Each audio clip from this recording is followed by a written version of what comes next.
Hello everyone, स्वागत है आपका जीके के ऑनलाइन प्रैक्टिस सेट में। जीके के जितने भी इम्पोर्टेंट क्वेश्चंस आपके एग्जाम के पॉइंट ऑफ व्यू से बन सकते हैं, सभी को हम प्रैक्टिस सेट के माध्यम से कवर करने वाले हैं। यह प्रैक्टिस सेट आपकी सभी प्रतियोगी परीक्षाओं के लिए अति महत्वपूर्ण होंगे, तो बने रहिएगा हमारे साथ कंप्लीट वीडियो तक। यदि वीडियो आपको पसंद आता है तो वीडियो को लाइक, सब्सक्राइब और फ्रेंडों में शेयर जरूर करें।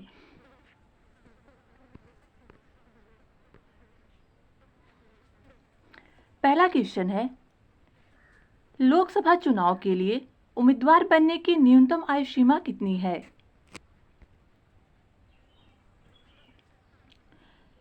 लोकसभा चुनाव में उम्मीदवार बनने की जो न्यूनतम आयु सीमा है वो है 25 वर्ष।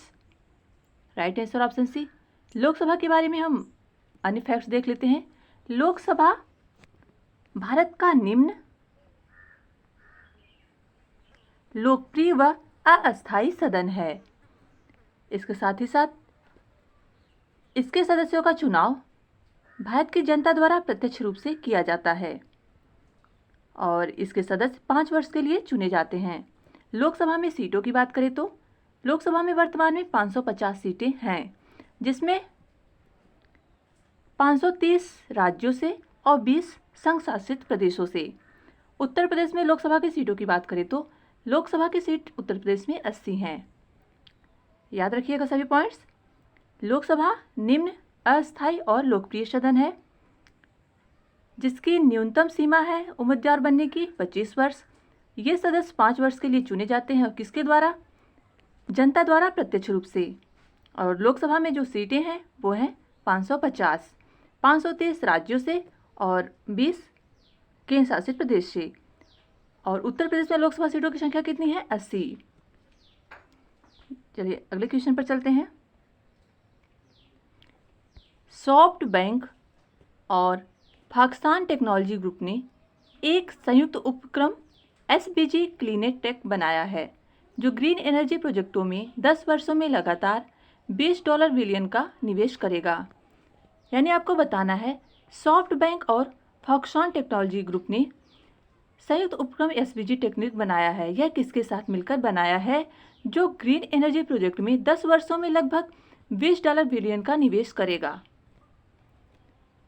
राइट आंसर हो जाएगा ऑप्शन ए, भारतीय एंटरप्राइजेज और फॉक्सकॉन टेक्नोलॉजी ग्रुप ने संयुक्त उपक्रम एसबीजी क्लीन टेक बनाया है और इसका जो गठन है वह भारत में स्वच्छ एवं सुरक्षित ऊर्जा को ग्रीन एनर्जी प्रोजेक्टों के तहत अपनाने को बढ़ावा देने के उद्देश्य से किया गया है।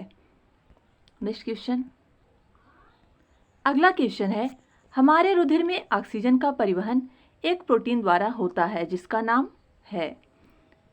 हमारे रुधिर में जो ऑक्सीजन का परिवहन होता है वह किस प्रोटीन के द्वारा होता है? राइट आंसर हो जाएगा ऑप्शन डी, हीमोग्लोबिन के द्वारा हमारे रुधिर में ऑक्सीजन का परिवहन होता है। हीमोग्लोबिन लाल रक्त कोशिकाओं के अंदर पाया जाने वाला एक प्रोटीन है जो ऑक्सीजन का वहन करता है और रक्त का जो लाल कलर होता है वो हीमोग्लोबिन के कारण ही होता है। याद रखिएगा, हीमोग्लोबिन एक प्रोटीन है। Next question. किस देश ने कोपा अमेरिका 2015 जीता है? पहले तो आपको बताना है कि कोपा अमेरिका किस खेल से संबंधित है। राइट आंसर की बात करें तो ऑप्शन सी राइट होगा। कोपा अमेरिका 2015 को चिली ने जीता है, लेकिन क्वेश्चन में आपको यह नहीं पूछा जाएगा बल्कि पूछा जाएगा कोपा अमेरिका 2022 किसने जीता है। कोपा अमेरिका 2022 जो अभी रियो डी जेनेरियो यानी ब्राजील में हुआ, फाइनल में ब्राजील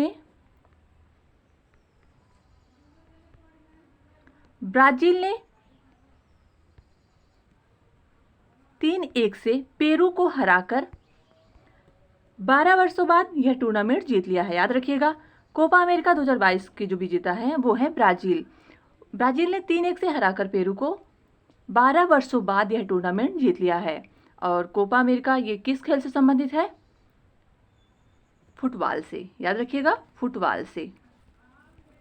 और फुटबॉल में कुल कितने टीम होते हैं?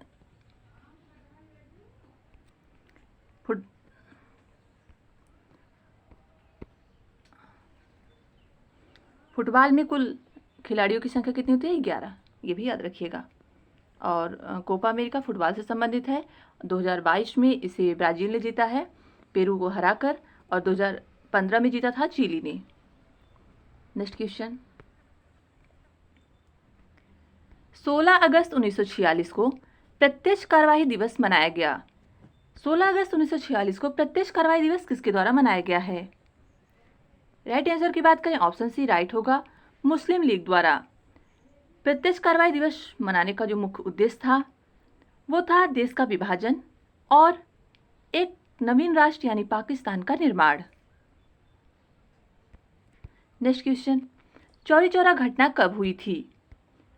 चौरी चौरा घटना, राइट आंसर क्या होगा? ऑप्शन सी 5 फरवरी 2022 को। चौरी चौरा जो है वो गोरखपुर उत्तर प्रदेश में है। 5 फरवरी 2022 को स्थानीय लोगों ने पुलिस झड़प के पश्चात स्थानीय पुलिस चौकी में आग लगा दी, जिसके कारण 22 पुलिसकर्मियों की मौत हो गई। इसके तहत महात्मा गांधी ने 12 फरवरी 1922 को, याद रखिएगा, 12 फरवरी 1922 को गांधी जी ने असहयोग आंदोलन को स्थगित कर दिया। याद रखिएगा, चौरी चौरा घटना कहाँ हुई? गोरखपुर उत्तर प्रदेश में। और वहाँ के स्थानीय लोगों ने पुलिस चौकी में आग लगा दी थी, जिसके तहत 12 पुलिसकर्मियों की मौत हो गई। और इसी घटना के पश्चात महात्मा गांधी ने 12 फरवरी 1922 को असहयोग आंदोलन को हमेशा के लिए स्थगित कर दिया। नेक्स्ट क्वेश्चन, निम्नलिखित में से सबसे अधिक ऋण विद्युतीय तत्व कौन सा है? सबसे अधिक ऋण विद्युत जो तत्व होता है वो है फ्लोरीन। ऑप्शन बी राइट होगा। नेक्स्ट क्वेश्चन, एनपीपी से क्या अभिप्राय है?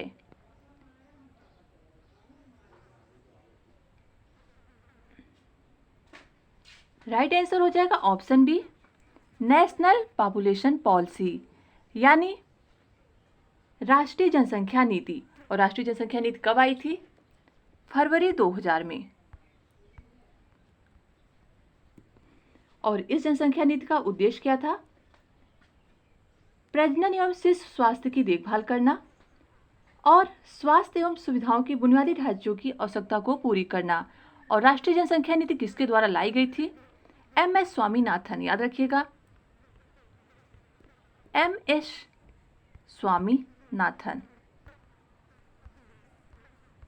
स्वामीनाथन।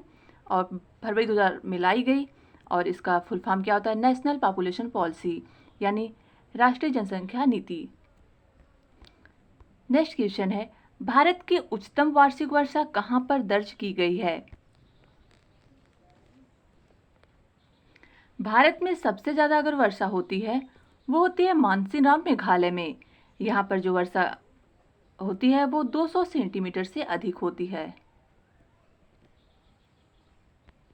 नेक्स्ट क्वेश्चन, जून 2015 के चौथे सप्ताह में 2 उद्यमियों और उनके नागरिकों निकायों के बीच अपशिष्ट प्रबंधन समझौता कहाँ हुआ था? राइट आंसर हो जाएगा ऑप्शन ए असम में। नेक्स्ट क्वेश्चन, हाल ही में अंतर्राष्ट्रीय क्रिकेट काउंसिल के अध्यक्ष के रूप में किसे चुना गया? अंतर्राष्ट्रीय क्रिकेट काउंसिल यानी आईसीसी, इंटरनेशनल क्रिकेट काउंसिल के अध्यक्ष के रूप में, ये 2015 का करंट है, लेकिन हमें 2022 को याद करना होगा। 2022 में आईसीसी के जो इस समय वर्तमान में अध्यक्ष हैं वो हैं ग्रेग बर्कले, याद रखिएगा, ग्रेग बर्कले। और इसके जो सीईओ हैं वो हैं मनु साहनी। दोनों ही इंपॉर्टेंट है आपके लिए। और जिस समय 2015 में कौन थे आईसीसी के अध्यक्ष?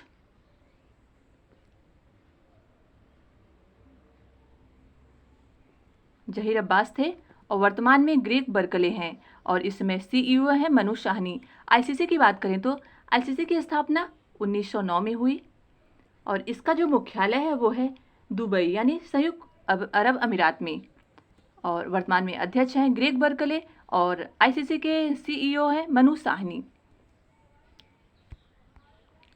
नेक्स्ट क्वेश्चन, सबने अवज्ञा आंदोलन का मुख्य उद्देश्य क्या था? सबने अवज्ञा आंदोलन का मुख्य उद्देश्य था, यह आंदोलन नमक कर के विरुद्ध था। महात्मा गांधी ने 12 मार्च 1930 को अपने 78 सहयोगियों के साथ साबरमती आश्रम से 24 दिनों की पैदल यात्रा के पश्चात 6 अप्रैल 1930 को दांडी नामक स्थान पर पहुंचकर नमक कानून को भंग किया था और इस यात्रा को दांडी यात्रा के नाम से भी जानते हैं। और इस प्रकार सबने अवज्ञा आंदोलन का मुख्य उद्देश्य क्या था? नमक कर के विरुद्ध यह आंदोलन था। नेक्स्ट क्वेश्चन, उच्छादन या अनावरण पर किसी पदार्थ का वायु से नमी का अवशोषण करने का गुण क्या कहा जाता है?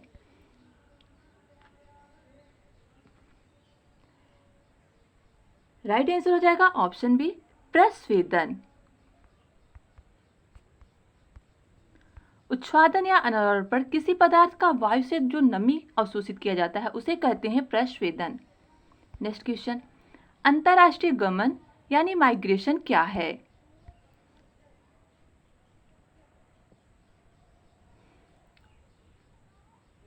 देशों के बीच लोगों का संचालन को कहते हैं अंतरराष्ट्रीय गमन या माइग्रेशन। किन्हीं 2 या 2 से अधिक देशों के मध्य शरणार्थी या प्रवासियों के आवागमन को यानी प्रवास को अंतर्राष्ट्रीय गमन के नाम से जाना जाता है। और अंतर्राष्ट्रीय प्रवासी दिवस कब मनाया जाता है? 9 जनवरी को, याद रखिएगा। प्रायद्वीपीय भारत का दक्षिणी छोर कन्याकुमारी स्थित है। प्रायद्वीपीय भारत का दक्षिणी छोर कन्याकुमारी स्थित है। भूमध्य रेखा के उत्तर में भारत की मुख्य भूमि का दक्षिणी छोर सीमा तमिलनाडु राज्य के कन्याकुमारी में है और कन्याकुमारी भूमध्य रेखा के उत्तर में तथा कर्क रेखा के दक्षिण में है।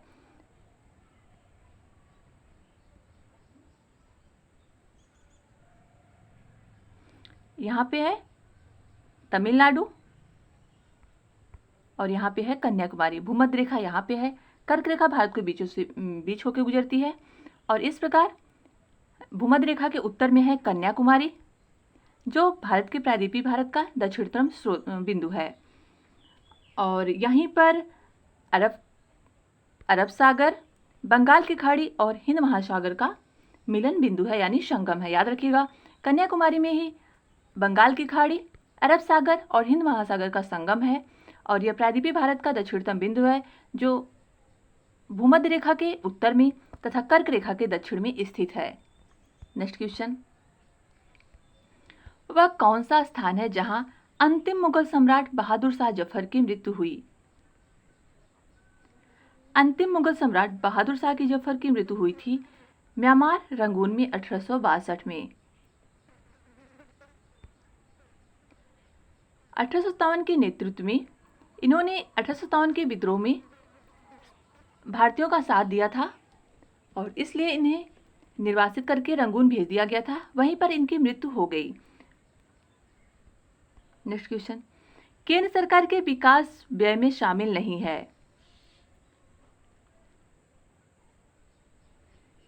केंद्र सरकार के विकास व्यय में शामिल कौन कौन से हैं? आर्थिक सेवाओं पर व्यय, सामाजिक एवं सामुदायिक सेवाओं पर व्यय, राज्यों के लिए अनुदान। ऑप्शन डी राइट होगा। केंद्र सरकार के विकास में शामिल नहीं है रक्षा व्यय।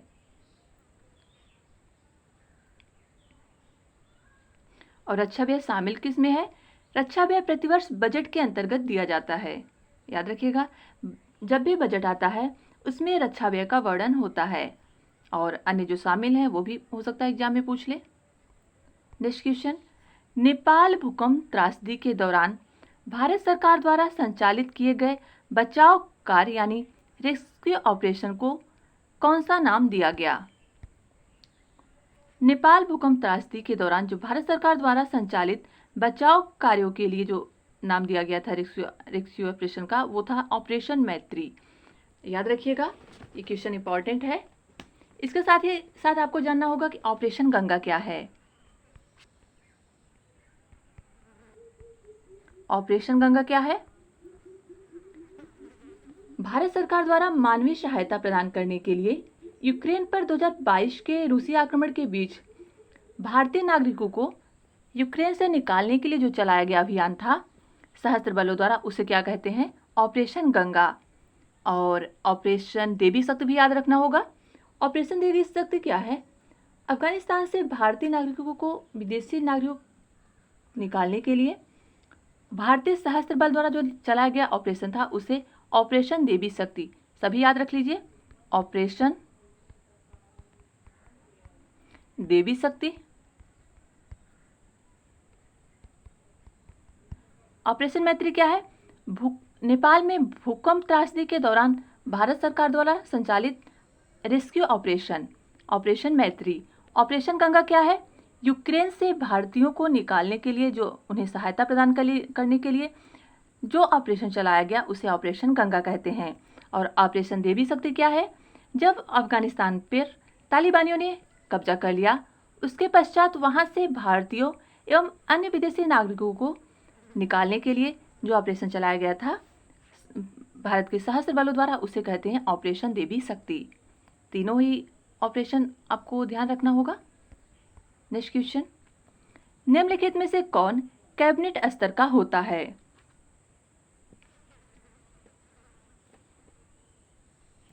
राइट आंसर हो जाएगा ऑप्शन बी। लोकसभा में नेता प्रतिपक्ष या विपक्ष का नेता कैबिनेट स्तर का मंत्री माना जाता है। इसे कैबिनेट स्तर की सभी सुविधाएं मिलती हैं और विपक्ष के नेता का जो प्रावधान है 1977 के अधिनियम के द्वारा किया गया। नेक्स्ट क्वेश्चन, मथुरा, डिगबोई और पानीपत में परिष्करणशालाएं किसके द्वारा स्थापित की गई?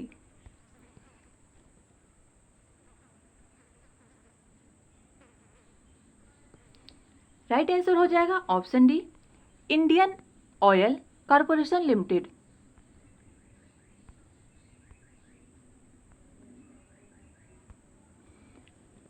इंडियन ऑयल कॉरपोरेशन लिमिटेड द्वारा मथुरा, डिगबोई, पानीपत में परिष्करणशालाएं स्थापित की गई। इंडियन ऑयल कॉरपोरेशन लिमिटेड यह भारत की 9 रत्न कंपनियों में शामिल है। नेक्स्ट क्वेश्चन, निम्नलिखित में से कौन सी समिति ने मूल कर्तव्यों को संविधान में सम्मिलित करने का सुझाव दिया? राइट आंसर हो जाएगा ऑप्शन ए, स्वर्ण सिंह समिति ने। भारतीय संविधान के भाग 4A और अनुच्छेद 51A में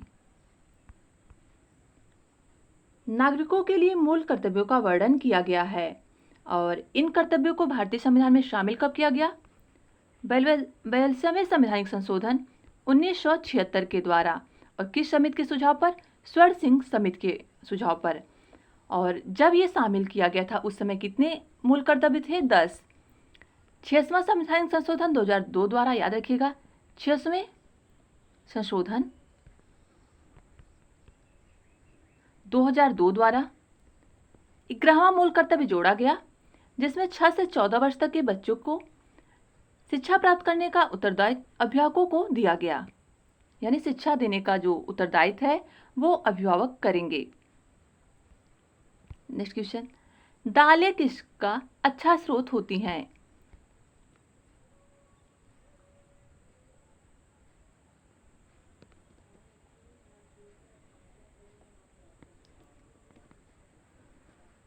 राइट आंसर हो जाएगा ऑप्शन बी, दालें, सोयाबीन, ये सब प्रोटीन के अच्छे स्रोत माने जाते हैं। कंप्लीट होते हैं हमारे आज के क्वेश्चंस आपको कैसे लगे कमेंट बॉक्स में लिखकर हमें जरूर बताएं। Thanks for watching.